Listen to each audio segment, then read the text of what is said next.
नमस्कार, सार्वमंथन न्यूज महाराष्ट्रमध्ये आपलं स्वागत. पाहुयात आजची सविस्तर बातमी. अहिल्यानगर जिल्ह्यातील राहुरी शहर हे छत्रपतींच्या पुतळा विटंबना प्रकरणी गेली 4 महिन्यांपासून चांगलंच चर्चेत असताना तोच काल रविवारी एकादशीच्या दिवशी शहरातील भरपेठेत हिंदू व मुस्लिम तरुणांच्या वादाला चांगलंच तोंड फुटलं होतं. मात्र वेळीच पोलिसांचा फौजफाटा घटनेच्या ठिकाणी दाखल झाल्याने पुढील अनर्थ टळल्याने पोलीस प्रशासनाने सुटकेचा निश्वास सोडला. याबाबत सविस्तर वृत्त असं आहे की राहुरी शहरातील भरपेठेत दुचाकीचा धक्का लागल्याच्या कारणावरून हिंदू मुस्लिम या 2 तरुणांमध्ये किरकोळ वादाला तोंड फुटलं. या वादाचं रूपांतर तुफान हाणामारीत झालं.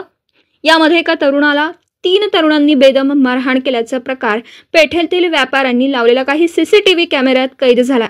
सदर घटनेची माहिती राहुरीचे पोलीस निरीक्षक संजय ठेंगे यांना जागरूक नागरिकांनी दिली. यावेळी घटनेच्या ठिकाणी तात्काळ सहाय्यक पोलीस निरीक्षक सुदाम सिरसाट, सहाय्यक फौजदारी तुळशीराम गीते, जयदीप बडू, विकास साळवे, संदीप ठाणगे या पोलिसांचं पथक दाखल होत जमलेल्या हिंदू मुस्लिम समाजातील तरुणांच्या गर्दीला पांगवण्यात आलं.